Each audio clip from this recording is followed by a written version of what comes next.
Assalamualaikum, Bu. Waalaikumsalam, silakan masuk. Maaf, Ibu mengganggu saya. Oh, Dwi Sinta yang tadi siang menelpon Ibu ya? Silahkan duduk.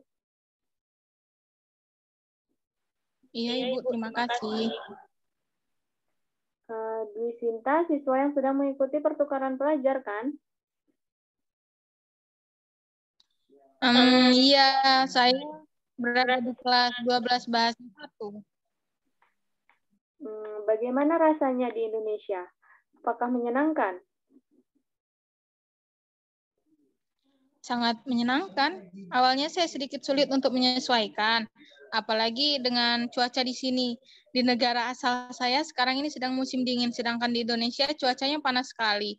Makanan di sini juga lumayan enak, dan saya paling senang dengan makanan soto, Bu. Teman-teman di kelas juga menerima saya dengan baik. Saya tidak pernah merasa terdiskriminasi karena saya berbeda dengan mereka.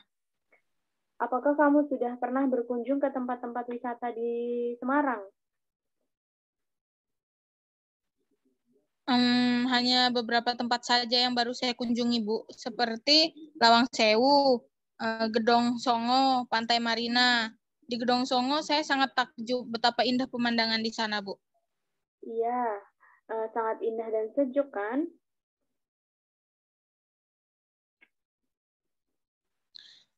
Sebelumnya, saya minta maaf, Bu. Maaf sekali karena saya meminta untuk bertemu di rumah.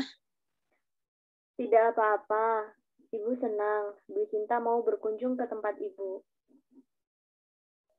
Tadi pagi di sekolah saya sebenarnya ingin menemui Ibu di kantor, tetapi saya membatalkan niat saya karena saya berpikir lebih baik jika saya langsung ke rumah Ibu agar teman-teman tidak tahu. Apakah hal itu membuatmu kurang nyaman? Sedikit sih, Bu. Saya tidak ingin ada orang yang tahu kalau saya menemui Ibu. Baiklah, Dwi Sinta. Ibu mungkin bisa menemani Dwi Sinta berbincang selama 20 menit. Apakah itu cukup? Nah, itu sudah cukup, Bu. Mungkin Dwi Sinta bisa mulai berbagi kepada Ibu. Sebenarnya hal apa yang seperti mengganggu Dwi Sinta saat ini? Sebenarnya saya punya masalah. Saya mempunyai pacar, Bu, di Korea, tapi saya merasa pacar saya lebih mementingkan sekolahnya dibandingkan saya. Dia bahkan menyuruh saya untuk berkonsentrasi terhadap sekolah saya dan jangan terlalu memikirkan hubungan saya dengan dia. Tapi saya tidak bisa, Bu. Saya merasa kurang mendapat perhatian darinya. Biasanya ada yang selalu mengingatkan saya untuk makan, menjaga kesehatan. Hampir tiap 3 jam sekali dia menelpon saya. Tapi sekarang hanya malam saja, dan itu pun untuk menyuruh saya belajar, Bu. Saya tidak suka hanya, saya ingin dia kembali seperti yang dahulu. Pada dasarnya pacar Dwi Sinta mengalami perubahan sikap, begitu ya? Iya, Bu. Biasanya juga kalau saya telepon sering-sering dengan senang hati ia akan mengangkatnya. Tapi ini jelas sangat berbeda. Ia marah jika saya sering menelponnya. Dia mengatakan selalu banyak tugas. Dia seharusnya tahu saya juga banyak tugas di sini, tapi saya tidak seperti itu. Iya, Ibu bisa memahami perasaan Dwi Sinta saat ini. Bagaimana rasanya seperti diacuhkan oleh pacar Dwi Sinta sendiri. Iya, Bu. Saya sangat sedih dengan hal itu. Apakah menurut Dwi Sinta tidak ada hal yang positif dari kejadian yang saat ini Dwi Sinta alami? Saya hanya berpikir kejadian ini sangat membuat saya sedih dan sulit bagi saya untuk memikirkan yang lainnya. Ibu tahu, semua orang yang mengalami kejadian seperti ini, seperti yang dialami oleh Dwi Sinta, pasti akan merasa sedih. Tapi dari sini kita harus berbenah sedikit.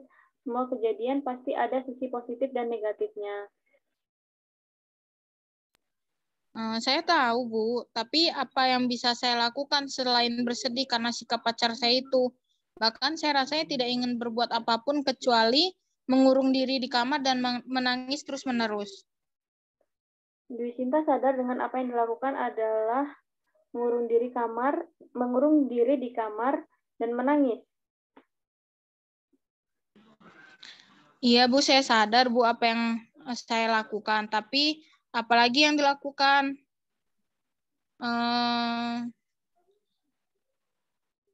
Apakah menurut Dwi Sinta itu merupakan respon yang tepat ketika Dwi Sinta mengalami situasi yang demikian?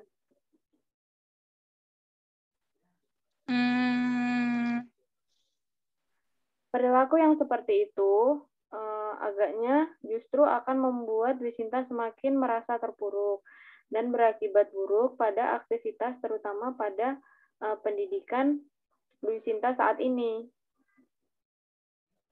Tapi kan Bu, saya belum bisa menerima perlakuan pacar saya. Iya, Ibu mengerti. Karena perubahan pacar Dwi Sinta terlalu drastis, maka dari itu Dwi Sinta seperti ini.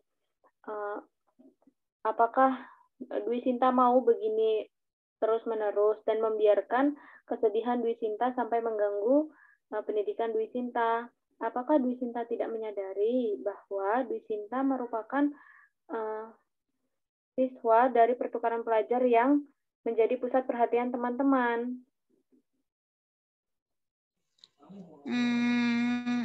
Iya juga sih, Bu. Lalu, apakah jika kita mulai berpikir lebih luas dan memperluas jangkauan cara pandang kita, apakah Dwi Sinta keberatan?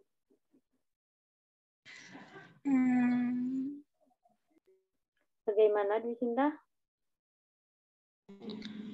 Baiklah, Bu. Pernah tidak terfikir oleh Dwi Sinta jika pacar Dwi Sinta merupakan bentuk rasa perhatian dan sayang dia kepada Dwi Sinta? Kalau menurut saya sih enggak ya, Bu. Malah saya berpikir dia itu egois. Mengingat Dwi Sinta merupakan siswa dari pertukaran pelajar, pastinya ia ingin menjadikan kamu lebih baik dari sekarang dengan cara mengurangi intensitas komunikasi kalian supaya Dwi Sinta lebih berkonsentrasi pada pembelajaran di sekolah. Ditambah lagi sekarang Dwi Sinta kelas 12. Bukan pastinya harus belajar lebih keras lagi agar memperoleh hasil yang maksimal. Tapi tidak dengan cara seperti itu, Bu. Apakah dengan cara lain Dwi Sinta bisa mengerti? Pernahkah pacar Dwi Sinta menyuruh untuk belajar, tapi Dwi Sinta tidak pernah melaksanakannya? Pernah, Bu. Bahkan sering. Saya sering menelponnya pada malam hari. Dia mengatakan pada saya sedang belajar.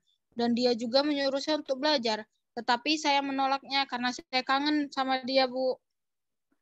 Nah, berarti sebenarnya niat dia itu memang baik. Dia hanya ingin kamu belajar lebih keras lagi, Dwi. Dia juga bahkan memahami kamu karena kamu siswa yang istimewa. Kamu pastinya akan menjadi pusat perhatian dari siswa-siswa di sini di Indonesia. Maka dari itu, dia mengingatkan kamu untuk belajar dengan keras lagi supaya kamu tidak dipandang sebelah mata oleh teman-teman kamu di Indonesia dengan ilmu yang telah dimiliki sekarang ini. Ini merupakan bentuk rasa perhatian dan sayang pacar Dwi Sinta. Jika dia tetap membiarkan Dwi Sinta tidak belajar hanya untuk menelponnya, justru bisa dibilang dia tidak menyayangi Dwi Sinta. Karena prestasi Dwi Sinta akan menurun dan menghancurkan masa depan Dwi Sinta sendiri. Ternyata dia begitu memikirkan saya. Saya telah salah menilainya, Bu. Dari sini Dwi Sinta bisa mengubah perilaku, mengurung diri di kamar dan menangis dengan meningkatkan waktu belajar yang lebih sering sesuai dengan keinginan pacar Dwi Sinta. Lagi pula, komunikasi antar Dwi Sinta dengan pacar juga kan tidak terputus, hanya sedikit mengurangi. Iya, saya rasa itu lebih baik dan saya mengerti alasan dia bersikap seperti itu. Saya rasa saya akan melakukan apa yang dia inginkan. Saya akan menerima dan mulai belajar lebih keras lagi, Bu. Dwi Sinta yakin dan serius dengan apa yang dikatakan barusan? Iya, Bu. Saya yakin saya akan melakukannya. Baiklah, karena Dwi Sinta sudah yakin akan melakukannya, Ibu harap Dwi Sinta bisa konsisten dan sukses untuk kedepannya. Karena waktu juga sudah habis, sebaiknya kita akhiri pertemuan untuk kali ini. Mungkin kita bisa melanjutkan proses konseling di lain waktu. Dari proses konseling ini dapat saya simpulkan bahwa Dwi Sinta memiliki permasalahan, yaitu merupakan kesalahpahaman cara pandang sikap yang ditunjukkan oleh pacar Dwi Sinta setelah pacar Dwi Sinta. Dan setelah proses konseling ini, Dwi Sinta sudah mampu meluruskan atau mengubah perspektif Dwi Sinta dan akan belajar lebih giat lagi sebagai bentuk perubahan perspektifnya tersebut. Iya, Ibu. Terima kasih sudah membantu saya. Kalau begitu, saya permisi ya, Bu. Assalamualaikum. Sama-sama, Ibu senang bisa membantu kamu. Hati-hati di jalan ya. Waalaikumsalam.